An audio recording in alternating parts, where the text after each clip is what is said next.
Hello friends, नमस्कारम। फिर से स्वागत है आपका अपने YouTube channel civil engineer Umed में।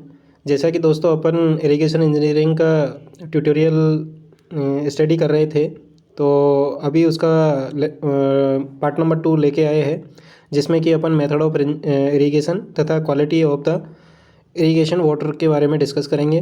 तो दोस्तों स्वागत है आपका अपने यूट्यूब चैनल में। एंड तो दोस्तों इसमें इरिगेशन इंजीनियरिंग में अपन मेथड ऑफ इरिगेशन का कुछ इरिगेशन मेथड डिस्कस कर चुके थे, तथा अभी फ्यूरो इरिगेशन से स्टार्ट करेंगे दोस्तों, जो कि रिमेनिंग रह गया था। फ्यूरो इरिगेशन है, स्प्रिंकलर इरिगेशन है, एंड ड्रिप इरिगेशन या ट्रिकल इरिगेशन है। इनके बारे में अपन डिस्कस करेंगे and some part of the quality of the irrigation water के बारे में डिस्कस करेंगे। ठीक है दोस्तों, तो ये लेक्चर नंबर 2 है दोस्तों। ये अपने राजस्थान की जो अभी JN का एग्ज़ाम हुआ था डिग्री वालों को, वो कैंसिल हो चुका है, तथा डिप्लोमा वालों के लिए अभी स्ट्राइक जारी है। तो ये नोट्स है जो RSM SSB UPSC SSC GATE and PSU सभी के लिए वैलिड है, तथा इन्हें आप प्रेफर कर सकते हो। तो दोस्तों without any time wasting we will start now furrow irrigation. तो दोस्तों फ्यूरो इरिगेशन के हमने जो इरिगेशन के जो मेथड पढ़े थे, उसमें नेक्स्ट है फ्यूरो इरिगेशन।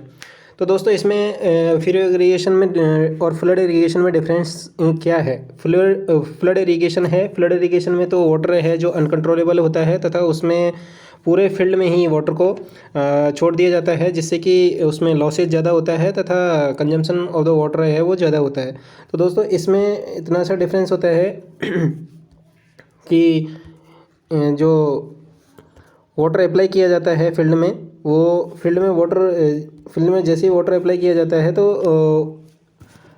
फ्यूरोज बना दिए जाते हैं, तथा जो पूरा एरिया है, जैसे कि ये मेरा एक कैचमेंट एरिया था, या जो भी वाटर सप्लाई कर रहे थे अपन फील्ड में, तो इसमें क्या किया दोस्तों, यहाँ पे जो क्रॉप है इसमें अपन वाटर अप्लाई नहीं कर रहे हैं, और जो कुछ फ्रोज बना दिए हैं लेटर डायरेक्शन में। ये मेन फ्लो था, इसमें लेटर डायरेक्शन में कुछ फ्रोज का कंस्ट्रक्शन किया, जो कि अपने फील्ड में इरिगेशन वाटर सप्लाई करते हैं। और ये वाटर है जो यहाँ से, ये इरिगेशन जो क्रॉप्स है अपने यहाँ से वाटर एक्सट्रैक्ट करती है, और पूरे फील्ड में ये वाटर को अप्लाई नहीं करते हैं, जिससे कि ये क्या होता है, ये केवल और केवल 1/5 या half of the land is wetted by the water.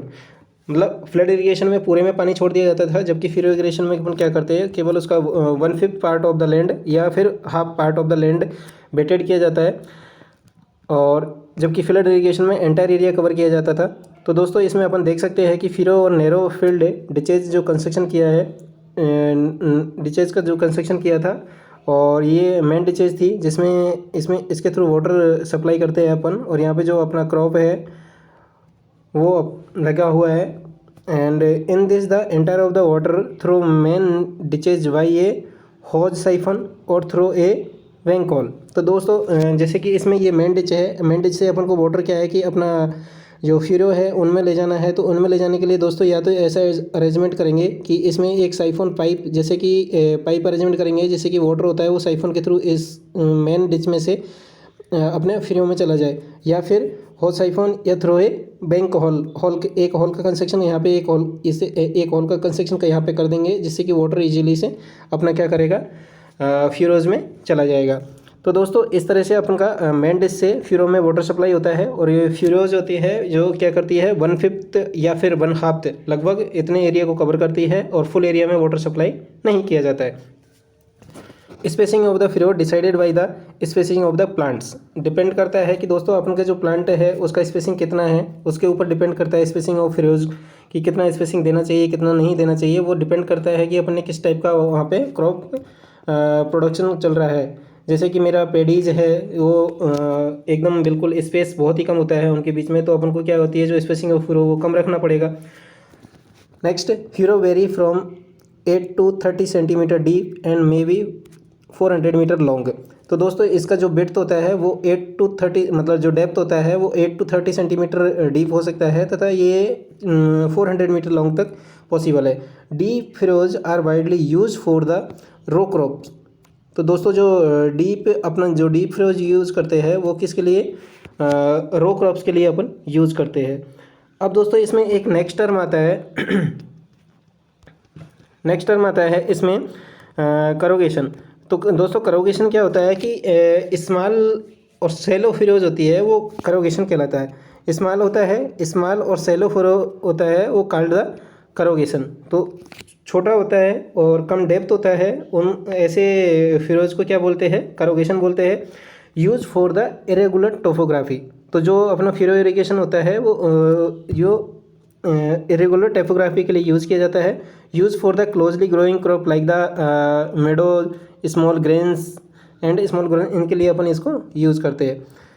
तो दोस्तों वाटर में भी diverted into flow with the help of the opening in the bank और मेन सप्लाई डिचेज और through the rubber hose tubing. तो अपन इसके थ्रू अपन को इसको यूज़ कर सकते हैं कि या तो रबर का हॉज ट्यूबिंग ले लिया या फिर अपना एक ओपनिंग बैंक रख दिया, मतलब कि जो अपना फिरोज है और मेन डिश से, तो इस तरह से वाटर सप्लाई करते हैं। तो दोस्तों फिरो इरिगेशन का मेन इम्पोर्टेंट क्या हो गया है कि अपन को पूरे एरिया में वाटर सप्लाई नहीं करना पड़ता है तथा एंड जो भी वाटर का लॉसेज होता है वो कम होता है, क्योंकि फ्लड इरिगेशन की तरह इसमें फुल सप्लाई नहीं दी जाती है, पूरे एरिया को कवर नहीं किया जाता है। तो इस तरह से दोस्तों in this method the less evaporation, less pudding and cultivation easy and fast होता है। जैसे कि दोस्तों इसमें क्या है कि अगर मेरा ये क्या है कि कम एरिया को कवर करेगा, 1/5 या हाफ एरिया को कवर कर रहा है टोटल एरिया को, तो अपन क्या है कि इसमें इवोपरेशन की क्वांटिटी क्या होगी, कम होगी, क्योंकि ओपन टू स्काई क्या होगा, एनवायरनमेंट क्या होगा, कम होगा एंड लेस पडिंग होगी और कल्टीवेशन ईजी होगा। क्योंकि जब आफ्टर इरीगेशन के अपन वो कल्टीवेशन करेंगे तो अपन को क्या होगा, प्रॉब्लम नहीं आएगा और ईजीली से कल्टीवेशन हो जाएगा। ठीक है दोस्तों, नेक्स्ट मेथड है स्प्रिंकलर इरिगेशन। स्प्रिंकलर इरिगेशन दोस्तों बहुत ही इम्पोर्टेंट है और स्प्रिंकलर इरिगेशन वाटर का मैक्सिमम यूज कह सके तो एक तरह से मैक्सिमम आउटपुट अपन को स्प्रिंकलर इरिगेशन जैसा है। तो दोस्तों स्प्रिंकलर इरिगेशन के बारे में अपन डिस्कस करते हैं। Sprinkler irrigation in this method the water is applied through the network of the pipe pumps in the form of the spray. तो दोस्तों जैसे कि अब सब कोई जानता है कि स्प्रिंकलर कैसे सप्लाई करता है। जैसे कि ये मेरा स्प्रिंकलर है, इसमें ये मेन सप्लाई से कनेक्ट किया है, तो इसमें क्या करता है, स्प्रे के थ्रू अपन को वाटर सप्लाई करता है। एक तरह से water supply through the sprinkler is like a artificial rain. तो जैसे कि आर्टिफिशियल रेन, जैसे कि नेचुरल रेन होता है बूंद बूंद के रूप में, स्प्रिंकलर के रूप में, ऐसे ही आर्टिफिशियली रेनफॉल के थ्रू अपन इसमें वाटर जो अपना इरीगेट क्रॉप को इरीगेशन करते हैं। And this method is kind of the artificial rain, ये एक तरह से आर्टिफिशियल रेन का काइंड है and widely use in the variable topography and unequal slope. दोस्तों स्प्रिंकलर इरीगेशन है वो वेरिएबल टोपोग्राफी के लिए अपन यूज़ कर सकते हैं और अनइक्वल स्लोप है, जैसे कि स्टीफी एरिया है, वहाँ पे अपन इसको ईजिली यूज कर सकते हैं। तो दोस्तों कौन कौन सी कंडीशन है जिसमें अपन स्प्रिंकलर इरीगेशन को यूज कर सकते हैं तो दोस्तों आगे डिस्कस करते हैं। Condition where use the land topography is irregular and steep slope. तो यहाँ पे क्या होगा कि अपना का लैंड की टोपोग्राफी है वो कैसी है, रेगुलर है एंड स्लोप है वो स्टीप है। तो इस जगह पे अपन स्प्रिंकलर इरिगेशन को यूज कर सकते हैं। अगर दोस्तों सॉइल इज़ हाईली परमेबल, जैसे कि दोस्तों अपन फ्लड इरिगेशन या फिर फिरो इरिगेशन या कोई भी अदर मेथड अगर यूज़ करते हैं, अगर उसकी परमेबिलिटी सॉइल की ज़्यादा है, तो सॉइल की परमेबिलिटी ज़्यादा होगी तो क्या होगा, वाटर परकोलेट कर जाएगा और अपना पूरा एरिया है, क्रॉप एरिया है, वो पूरी तरह से इरीगेट नहीं हो पाएगा। तो दोस्तों ऐसी जगह पे जहाँ पे कि सॉइल की परमेबिलिटी ज़्यादा है, वहाँ पर अपन इस मेथड का यूज़ करते हैं और ये अपन को बेस्ट आउटपुट देता है। तो दोस्तों नेक्स्ट है water table is high.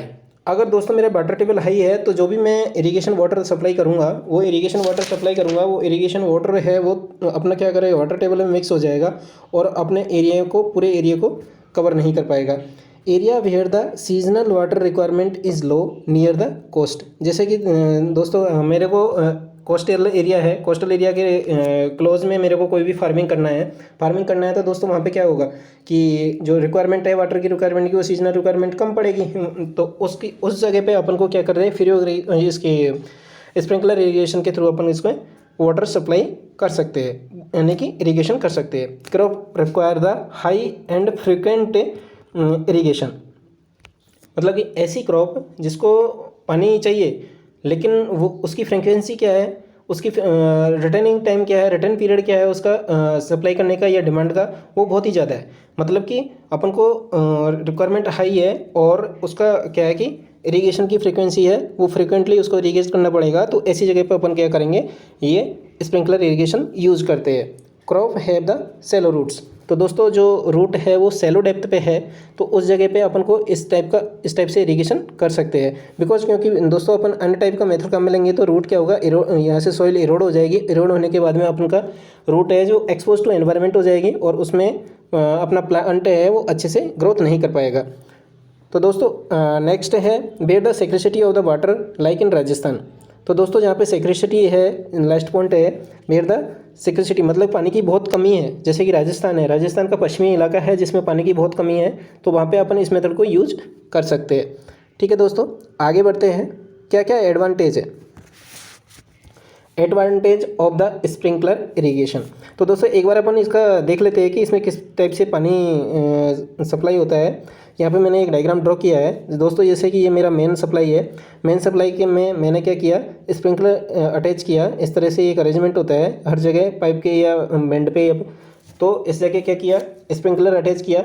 Attach करने के बाद में इसमें क्या होता है कि पानी इस तरह से आर्टिफिशियल रेन के थ्रू, स्प्रिंकलर के थ्रू क्या होता है, अपनी क्रॉप को इरिगेट करता है और एक्सट्रैक्ट होता है, यहाँ से पानी आउट होता है। तो इस तरह से इसका पानी सप्लाई होता है और इरिगेशन होता है। तो दोस्तों ये मेथड है जनरली कॉस्टली होता है, इसलिए अपने जैसे कि डेवलपिंग कंट्री है या फिर जो कंट्री में एग्रीकल्चर का टेक्नोलॉजी इतना ज़्यादा नहीं है, तो वहाँ पे इसको यूज़ कम किया जाता है। अगर यूज करेंगे तो थोड़े दिन के बाद में इसका फिनिशिंग हो जाएगा, मतलब कि एक तरह से ख़त्म हो जाएगा। जैसे कि यूएसए वगैरह है, वो डेवलप्ड कंट्री है, उसमें इस मेथड का यूज़ बहुत ज़्यादा किया जाता है दोस्तों। तो अपने इससे पानी का जो वेस्टेज है, losses of the water, irrigation water है, उसको अपन रिड्यूस कर सकते हैं। तो दोस्तों अपन इधर थे कि क्या क्या इसके एडवांटेज है, इसके बारे में डिस्कस करते हैं। एडवांटेज क्या है दोस्तों, optimum quantity of the water used in this method and no losses, मतलब कि इसमें ऑप्टिमम क्वांटिटी है, वाटर को इरिगेशन के लिए यूज कर सकते हैं तथा इसमें लॉसेज होते हैं वो बहुत ही कम होते हैं। Land levelling is not required. देखो दोस्तों अदर जो मेथड थे अपने मेथड ऑफ इरिगेशन के, उसमें क्या करेंगे कि अपने सॉइल को क्या करना पड़ेगा, लेवल करना पड़ता था। फिर अपन को क्या है कि मेन डिश से या फिर मेन जो सप्लाई है उससे अपन को वाटर इसमें देना पड़ता था। तो लेकिन इसमें लेवलिंग की ज़रूरत नहीं है, ये अंडुलेशन एरिया है या फिर जहाँ पे स्टीप स्लोप है, जहाँ पे लेवल नहीं है, तो वहाँ पे अपन इसका यूज कर सकते हैं। No losses of the cultivation area in the making of the ditches. तो दोस्तों अदर मेथड में क्या करते हैं, जो डिचेज का फॉर्मेशन करते थे उसमें कुछ ना कुछ एरिया क्या हो जाता था, लॉस हो जाता था। तो वो एरिया इसमें लॉस नहीं होगा, क्योंकि इसमें अपन क्या है कि डायरेक्टली आर्टिफिशियली रेन के थ्रू वाटर सप्लाई कर रहे हैं। तो इससे अपन का क्रॉप का ईल्ड है, क्वांटिटी है पर हेक्टेयर, वो पर हेक्टेयर क्वांटिटी क्या होता है, बढ़ता जाता है। तो दोस्तों ये कुछ एडवांटेज है जिनको अपन को बहुत ही ज़्यादा ध्यान रखना है। अगर दोस्तों जैसे कि मैं बात करूँ कि कितना एरिया अगर मैं जैसे कि ये पॉइंट है कि no loss of the cultivation area in the making of the ditches, अगर मैं बात करूँ कि अपन सोचे कि कितना एरिया भैया डिचेज में कितना एरिया चला जाएगा, तो अप्रॉक्सीमेटली 16% अपना जो क्रॉप एरिया है, जितने पे अपन क्रॉप उगा रहे हैं, तो वो उसका 16% है वो डिचेज के फॉर्मेशन में वेस्टेज हो जाता है। उसमें अपन का क्रॉप है जो प्रोडक्शन होता है लेकिन लेस होता है, इतना नहीं हो पाता है। तो दोस्तों इस पॉइंट ऑफ व्यू से ये मेथड भी बहुत ही एक एडवांटेज है इस मेथड का, बहुत ही यूज़फुल है। And fertiliser can be uniformly mixed. तो दोस्तों अपन क्या है कि जैसे कि मैं ये कह सकता हूँ कि मैं अगर फर्टिलाइज़र इसमें अपने फील्ड में मेरे को सप्लाई करना है, तो क्या करूँगा मैं, जैसे कि एक टैंक से मैं वाटर सप्लाई कर रहा हूँ, तो इस टैंक में क्या करूँगा, फर्टिलाइज़र मिक्स करता जाऊँगा। मिक्स करूँगा तो ये क्या करेगा, फील्ड में यूनिफॉर्मली सप्लाई कर देगा। It avoid in washing out the top layer of the soil and water percolation in the ground level. तो दोस्तों जैसे कि अदर मेथड है उनमें क्या है कि अपर लेयर है उसका वॉशिंग आउट का प्रॉब्लम होता है कि ये पॉसिबिलिटी रहती है कि अपर लेयर है उसका वो वहाँ से उखड़ के चली जाए, वो उसका इरोजन हो जाए। लेकिन इस मेथड में क्या होता है, अपर लेयर का कोई भी इरोजन नहीं होता, उसको कोई भी न्यूट्रिएंट्स होते हैं वो गायब नहीं होते। तो it avoid in washing out the top layer of the soil and water percolation. और वाटर इसमें इतना ही सप्लाई किया जाता है जितना कि अपने फील्ड में खेती को रिक्वायरमेंट होता है। तो दोस्तों इस तरह से इसके काफ़ी सारे मेथड है, मतलब काफ़ी सारे एडवांटेज है सॉरी, तो जो अपन देख सकते हैं। एंड अदर मेथड है prevent the water logging and salinity. तो दोस्तों इसमें जो सैलिनिटी है वो उससे अपन के फील्ड ग्राउंड की जो सैलिनिटी है, जो मतलब उसमें नाइट्रेट है या फिर एल्कलाइन या सेलाइन टाइप की जो सॉइल है, उससे अपनी सॉइल को नीचे से जो उनको एक्सट्रैक्ट नहीं करता है, ऊपर नहीं आते हैं। तो इस तरह से ये वाटर लॉगिंग की प्रॉब्लम है उसको भी रिड्यूस कर देता है, क्योंकि जितना वाटर को रिक्वायरमेंट, जितना क्रॉप को रिक्वायरमेंट होता है वाटर, उतना ही इसमें सप्लाई किया जाता है। एफिशिएंसी इज़ मोर, अपन कह सकते हैं कि देखिए कि एफिशिएंसी कितना होता है, तो लगभग मैं कह सकता हूँ कि इसमें 80% होता है, 80%, लगभग 80% एफिशिएंसी है। 80% एफिशिएंसी आउटपुट के रूप में अपन को इससे मिल जाती है स्प्रिंकलर इरिगेशन से। Efficiency is more because the water available for root zone is more. तो दोस्तों इसमें कोई भी लॉसेज नहीं हो रहा है, डायरेक्टली अपना फील्ड में इरिगेशन वाटर सप्लाई हो रहा है, तो इसमें लॉसेज के चांस कम है, डीप पर्कुलेशन भी नहीं हो रहा है। तो इस तरह से एफिशिएंसी होता है, इसमें मोर होता है। अब दोस्तों कुछ इसके एडवांटेज है तो कुछ लिमिटेशन भी होगी।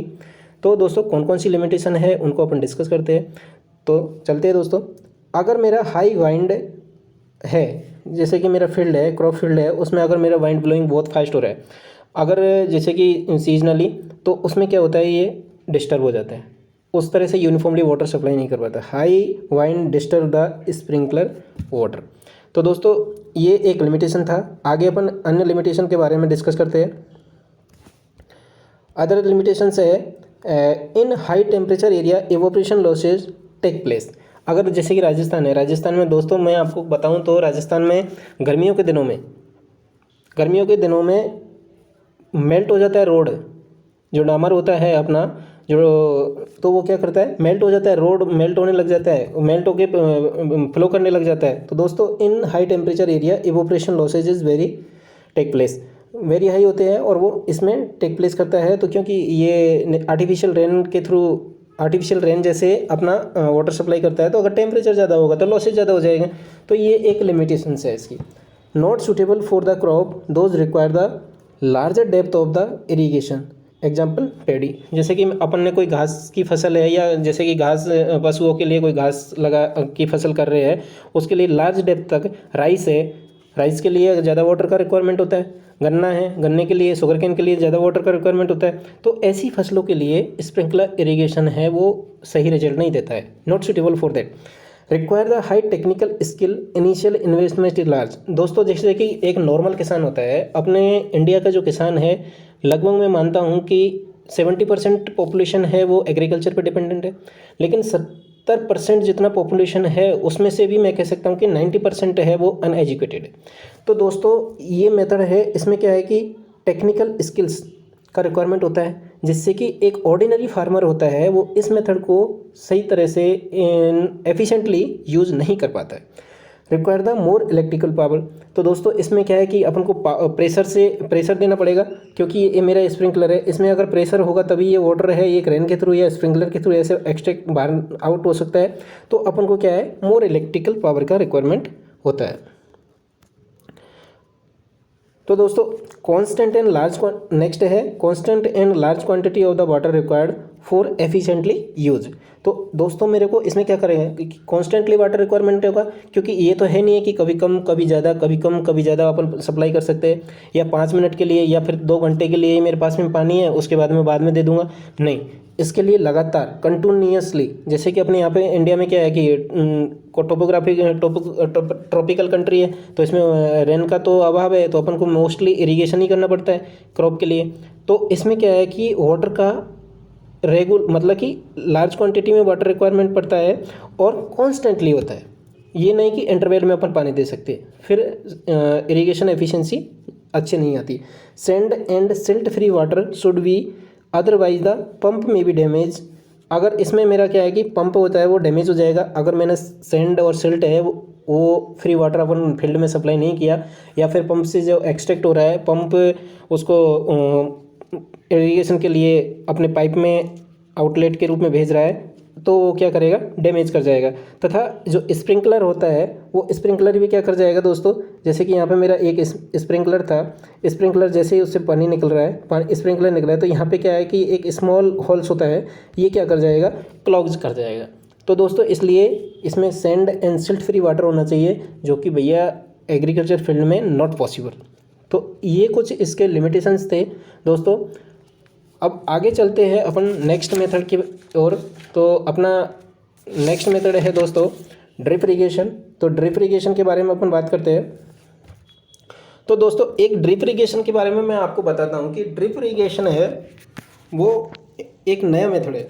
ड्रिप इरिगेशन न्यू टेक्नोलॉजी है, और ये टेक्नोलॉजी इसके बेसिस पे है कि अपना जो वाटर का लॉसेज है या यहाँ पे पानी की बहुत ही ज़्यादा कमी है, उस एरिया में ड्रिप इरिगेशन मोस्टली यूज किया जाता है। तो दोस्तों ड्रिप इरिगेशन में क्या होता है कि पानी एटमॉस्फेयर या एनवायरनमेंट के तो दर्शन ही नहीं होते, उसको सीधा रूट जोन के अंदर सप्लाई किया जाता है। कोई भी प्लांट है या कोई ट्रीज है, जैसे कि ऑर्चार्ड ट्री होते हैं, उनके लिए जनरली इस मेथड को यूज़ किया जाता है। पैडीज वगैरह होते हैं या राइस वगैरह होते हैं, उनके लिए इस मेथड को यूज़ नहीं कर सकते। तो दोस्तों ड्रिप इरिगेशन में डायरेक्टली ड्रिप बूंद बूंद पानी, जैसे कि 2 बूंद जिंदगी की, ऐसी बूंद बूंद पानी उस प्लांट की रूट जोन में सप्लाई किया जाता है। रूट जोन में सप्लाई किया जाता है जिससे कि प्लांट क्या करता है, ग्रोथ करता है और विदाउट एनी लॉसेज के पानी सप्लाई हो जाता है, इरिगेशन हो जाता है। दोस्तों इस मेथड का दूसरा नाम है ट्रिकल इरिगेशन। अब अपन दोस्तों इसके बारे में डिस्कस करते हैं।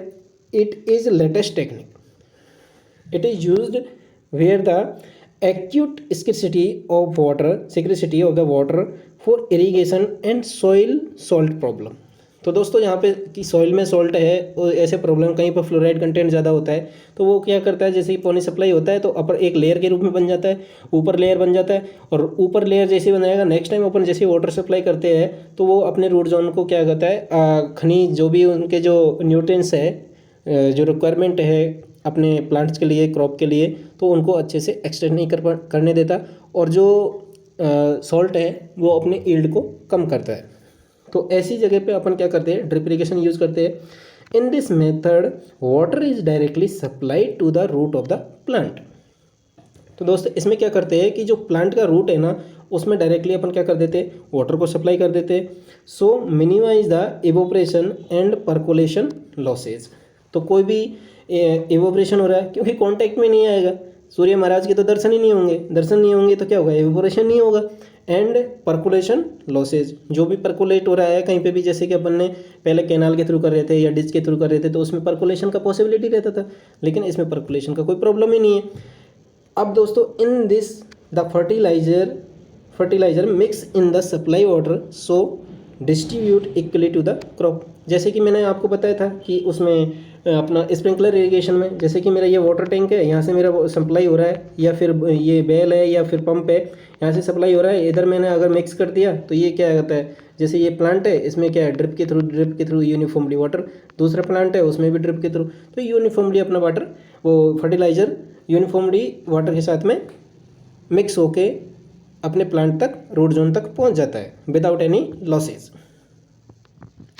तो दोस्तों इस तरह से अपन ड्रिप इरिगेशन की बात करते हैं। ड्रिप इरिगेशन इंडिया में बहुत ज़्यादा यूज़ किया जाता है, और वो भी किस जगह यूज़ किया जाता है जहाँ पे टेम्परेचर बहुत ज़्यादा होता है। मैं तो राजस्थान से बिलोंग करता हूँ, तो मैं राजस्थान का कह सकता हूँ कि वहाँ पे जो मेरा कॉलेज था और जो मेरा हायर एजुकेशन मास्टर का कॉलेज था, उसमें मतलब मोस्टली बहुत ही ज़्यादा इसको यूज़ किया जाता था, क्योंकि पानी का इतना कमी था कि सप्लाई कॉलेज की फैसिलिटी के लिए, कॉलेज की जो रिक्वायरमेंट है, नेसेसिटी है, उनके लिए पानी सप्लाई नहीं था।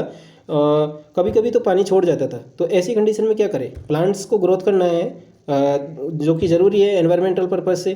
तो दोस्तों ये मेथड है, बहुत ज़्यादा यूज़ किया जाता है। यहाँ पर टेम्परेचर बहुत ज़्यादा होता है, स्कैर्सिटी ऑफ द वाटर बहुत ज़्यादा होता है, तो और जो सॉइल में सॉल्ट कंसंट्रेशन ज़्यादा होता है, तो उस जगह ऐसे मेथड को यूज किया जाता है। Through the small drip nozzle water is oozes out and uniformly and small rate at the root zone of the plant, rate approximately 2 to 10 litre per hour. तो दोस्तों अपन का क्या करते हैं, इसमें वाटर है वो डायरेक्टली रूट जोन में जाता है। रूट जोन में जो जाने का जो रेट है वो बहुत ही कम होता है रूट एरिया में। प्लांट के रूट एरिया में जो पानी सप्लाई करते हैं जो रेट होता है अप्रोक्सीमेटली लगभग 2 to 10 लीटर पर हावर, मतलब कि एक हावर में 2 से 10 लीटर पानी ड्रिप हो सके, इतना इसका रेट रखा जाता है। तो दोस्तों ये एक डायग्राम है जिसके थ्रू मैं आपको थोड़ा एक्सप्लेन करने की कोशिश करूँगा लिटिल बिट। तो दोस्तों जैसे कि ये मेरा मेन पाइप है, जैसे कि मेन लाइन है, ये मेन लाइन को, और ये होता है मेरा ब्रांच लाइन। ब्रांच लाइन होता है दोस्तों इस सब मेंस लाइंस या ब्रांच लाइन, इसको क्या करते हैं, ये पीवीसी पाइपलाइन का होता है। यहाँ पे पाइपलाइन बिछा दिया जाता है, पाइपलाइन बिछा दिया, उसके बाद में जो सब मेंस होते हैं उनसे क्या होता है, लेटरल्स कनेक्ट की जाती है, लेटरल कनेक्ट की जाती है। और इसमें क्या होता है दोस्तों, जगह जगह पर डिफरेंट प्लेस पे ड्रॉप नोजल्स का यूज़ किया जाता है। तो दोस्तों ड्रॉप नोजल्स होते हैं वो उसका बहुत ही स्मॉल डायमीटर होता है। लेटरल्स, ये जो लेटरल्स होती है इनका बहुत ही स्मॉल साइज़ होती है, मतलब कि 1 to 1 लेटरल्स होती है, इनका साइज़ होता है लगभग अपन मान सकते हैं कि 1.25 सेंटीमीटर का डाया होता है, यानी कि 10 to 12.5 mm का डायामीटर रखा जाता है। और इसमें यहाँ पे क्या होता है, जो इंटरवल रखा जाता है, जो ये ड्रिप यहाँ पे ड्रॉप नोजल है, ड्रॉप नोजल का जो इंटरवल रखा जाता है, ड्रॉप नोजल का इंटरवल जनरली 0.5 to 1 मीटर के बीच में रखा जाता है दोस्तों। तो ये, और इसका क्योंकि इसका साइज़ है, होल है, बहुत ही कम होता है। अब दोस्तों जैसे कि अपने डिस्कस किया था स्प्रिंकलर इरिगेशन में कि वाटर है वो, सप्लाई वाटर है वो क्या होना चाहिए, फ्री फ्रॉम द सिल्ट होना चाहिए, सिल्ट एंड सैंड के। तो ये की ये कंडीशन यहाँ पे है, जो अपना ड्रॉप नोजल है इसका साइज़ बहुत ही कम होता है, इतना साइज़ कम होता है और इसकी रेट ऑफ ड्रॉपिंग बहुत ही कम होती है। तो ये यहाँ पे जो पानी सप्लाई हो रहा है वो उसका भी सिल्ट एंड सैंड से फ्री होना चाहिए। तो दोस्तों अपन इस तरह से एनालाइज कर सकते हैं कि अगर साइज़ कम होगा यहाँ पे ड्रॉप का, और इसमें अगर सिल्ट और सैंड आ गया तो पानी का जो अपना इरिगेशन वाटर है वो अच्छे से सप्लाई नहीं हो पाएगा, फिर प्लांट अच्छे से ग्रोथ नहीं कर पाएगा। ठीक है दोस्तों, आगे चलते हैं। This method require the special knowledge and not adopt by the ordinary farmer. तो दोस्तों अपन ये कह सकते हैं क्योंकि ये एक न्यू टेक्नोलॉजी है। अगर किसी किसान को पता ही नहीं है कि इसका साइज़ कितना, पाइप का ब्रांच लाइन का कितना लेना है, सब मेंस का कितना लेना है, लेटरल का कितना लेना है, ड्रॉप नोजल का डायमीटर कितना लेना है, उसका क्या साइज़ रखना है, बॉल को यहाँ से बॉल को कितना ओपन करना है, मेन लाइन है और सब मेंस है उन दोनों को कनेक्ट कर रहा है तो उसमें वाटर सप्लाई के लिए अपन को बॉल को कितना ओपन करना है। तो दोस्तों ये सब है, इसके लिए अपन को क्या करना पड़ता है, स्पेशल नॉलेज की रिक्वायरमेंट होती है या स्किल्स की रिक्वायरमेंट होती है जो not adopt by the ordinary farmers. This method widely use for the orchard और गार्डन्स। जैसे कि गार्डन वगैरह में मैंने बताया था कि कॉलेज में जनरली, मेरे कॉलेज में बहुत ज़्यादा यूज़ में था। तो दोस्तों ये थे अपने कुछ मेथड, जिनसे मेथड ऑफ द इरिगेशन।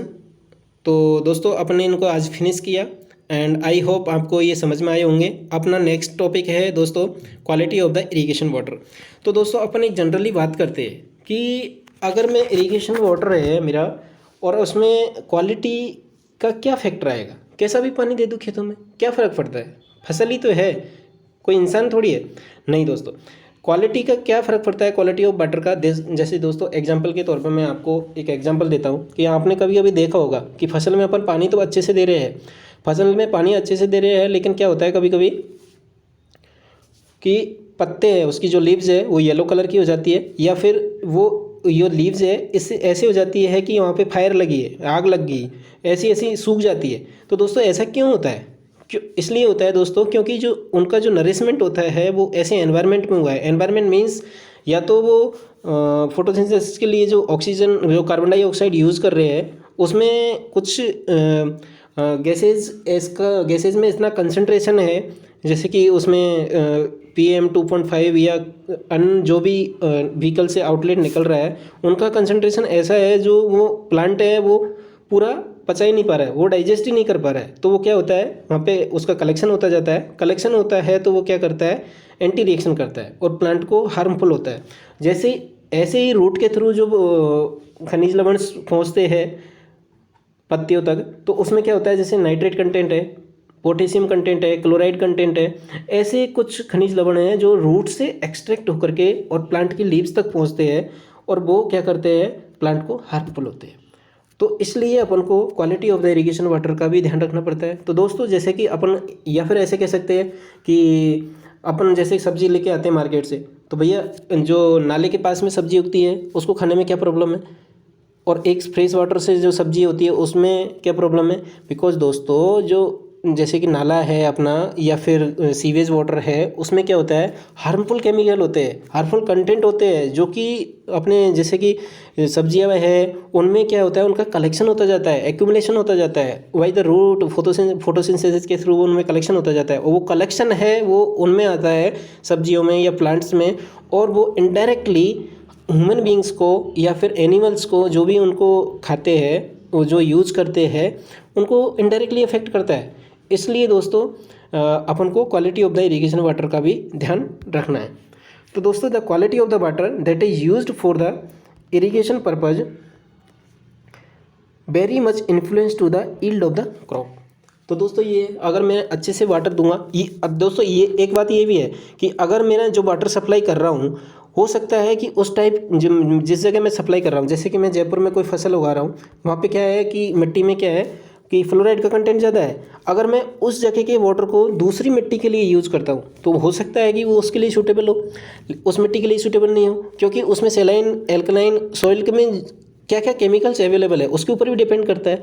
ये नहीं है कि अपना वाटर ही ख़राब है, उसके लिए अपन को क्या होता है, एंटी ट्रीटमेंट सॉइल केमिकल्स आते हैं, उनको अपन को यूज़ करना पड़ता है।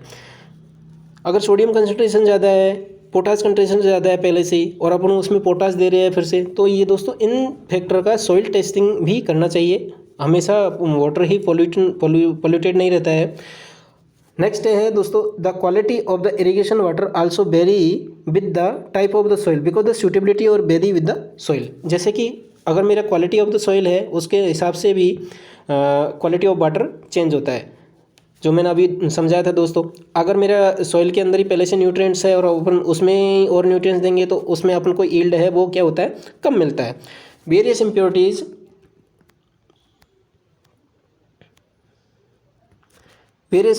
Which make the water unfit for the irrigation. तो कौन कौन सी इम्प्योरिटीज़ है, कौन कौन से फैक्टर है, कौन कौन सा केमिकल्स या फिजिकल मतलब केमिकल या बायोलॉजिकल कौन कौन से फैक्टर है, पैरामीटर्स से है, जिनके बेसिस पे अपन कह सकते हैं कि अपन quality of the irrigation water को डिसाइड कर रहे हैं। तो दोस्तों आगे कुछ वेरियस इंपॉर्टेंट इम्प्योरिटीज़ है which make the water unfit for the irrigation. तो इसमें पहला है दोस्तों सेडिमेंट कंसंट्रेशन। सेडिमेंट कंसंट्रेशन के अंदर दोस्तों कि उसमें सेडिमेंट कितने हैं, इरिगेशन जो वाटर सप्लाई कर रहा हूँ मैं, इरिगेशन वाटर जो दे रहा हूँ मैं क्रॉप के लिए, उसमें जो सेडिमेंट्स है उनका कंसंट्रेशन कितना है उसके बारे में अपन डिस्कस करेंगे। Total concentration of the soluble कितने हैं। उसके बाद में आता है दोस्तों सोडियम कंसंट्रेशन, जिसको कि सोडियम एब्जॉर्प्शन रेशो SAR के थ्रू अपन मेजरमेंट करते हैं। तो दोस्तों इन सभी क्वालिटी पैरामीटर्स को अपन आने वाले लेक्चर में डिस्कस करेंगे। आज केवल इनका हेडिंग्स या कौन कौन से अपने फैक्टर थे, कौन कौन सी इम्प्योरिटीज़ थी जो अनफिट बनाती है इरिगेशन वाटर को। नेक्स्ट है quantity of the toxic element. Toxic element के अंदर आ सकता है कि दोस्तों उसमें के अंदर कैडमियम कितना है, पोटेशियम कितना है, सोडियम कंसंट्रेशन कितना है, और दूसरा है अनदर है फिफ्थ है हार्डनेस ऑफ द वाटर। तो दोस्तों हार्डनेस ऑफ वाटर में अपन इसको हार्डनेस ऑफ वाटर में ये भी कह सकते हैं कि बाइकार्बोनेट कंसंट्रेशन कितना है in the form of the calcium and magnesium ion के रूप में। तो वो इनडायरेक्टली क्या हुआ, हार्डनेस हुआ। तो हार्डनेस ऑफ वाटर है, उसके बारे में अपन डिस्कस करेंगे। और दोस्तों नेक्स्ट है bacterial concentration in the irrigation water. दोस्तों बैक्टीरियल जो कंसंट्रेशन होता है, कंटेमिनेशन होता है, वो ज़्यादा इफेक्ट नहीं करता है सॉइल को, इतना ज़्यादा इफेक्ट नहीं करता है। लेकिन जो कैश क्रॉप होती है लाइक द कॉटन है और अपना जो वेजिटेशन है, वेजिटेबल्स है एंड नर्सरी स्टॉक्स है, उनको ज़्यादा इफेक्ट होता है। तो दोस्तों इनके बारे में अपन आगे कल डिस्कस करेंगे कि quality of the irrigation water कौन कौन से है, क्या क्या उनके फैक्टर्स है, क्या क्या क्लासिफिकेशन है, क्या क्या पैरामीटर्स है, कितना कितना उनका लिमिट है, क्या pH वैल्यू कितनी होनी चाहिए, फिजिकल केमिकल सॉल्यूबल साल्ट कितना होना चाहिए, सॉल्यूबल कंसंट्रेशन कितना होना चाहिए, सेडिमेंट्स का कंसंट्रेशन कितना होना चाहिए। तो इन सब के बारे में अपन नेक्स्ट लेक्चर में डिस्कस करेंगे। दोस्तों आई होप आपको ये मेरा जो टेक्निकल सब्जेक्ट का जो सीरीज़ है वो समझ में आ रहा होगा, और कुछ भी इम्प्रूवमेंट की अगर कुछ ज़रूरत है तो आप मेरे को सजेस्ट करिए, मैं आपके सजेशन के अकॉर्डिंग इम्प्रूवमेंट करने की कोशिश करूँगा और जितना हो सकता है दोस्तों मैं आपको अच्छे से एक्सप्लेन करने की कोशिश करूँगा। और आने वाले टाइम में मैं जैसे ही ये सब्जेक्ट खत्म हो जाएगा तो अपन क्या करेंगे, शॉर्ट नोट्स के थ्रू आपका एक क्लास लूँगा पूरा, उसमें क्लास में पूरा शॉर्ट नोट्स के थ्रू पूरा कवर करेंगे, जिससे कि शॉर्ट नोट्स के थ्रू पूरा रिवीजन हो जाएगा। तो दोस्तों अभी कल में ये पूरा ख़त्म हो जाएगा कि क्वालिटी ऑफ द वाटर कितना है कितना नहीं है, कि कौन कौन से फैक्टर है, कौन कौन सी इम्प्योरिटीज है जो अनफिट बनाती है अपने इरिगेशन वाटर को। तो दोस्तों स्टडी कंटिन्यू रखिए। RSM, SSB, SSC, UPSC, GATE जिसके भी लिए कर रहे हो, मैं सबको एक थोरली सब्जेक्ट के हिसाब से लेके चलूँगा। और ये सीरीज़ है इसका इरिगेशन इंजीनियरिंग का पार्ट नंबर 2 आया है। ऐसे ही अपने राजस्थान पोल्यूशन कंट्रोल बोर्ड में जो वैकेंसी आई है उसको भी एनवायरनमेंट के नोट्स में तैयार करूँगा और तैयार कर रहा हूँ, उनको भी मैं अपलोड करूँगा। तो दोस्तों अच्छा मौका है कि आपके पास कि जॉब मिल जाए। और जो SSC मेंस के लिए भी मैं प्रीवियस ईयर के क्वेश्चन पेपर जो क्वेश्चन आ चुके हैं उनका सॉल्यूशन मैं अपलोड करने की कोशिश करूँगा एज सून एज। तो दोस्तों थैंक यू, आज विदा लेता हूँ आपसे। कल मिलते हैं इरिगेशन थर्ड लेक्चर नंबर 3 से। ठीक है दोस्तों, ऑल द बेस्ट।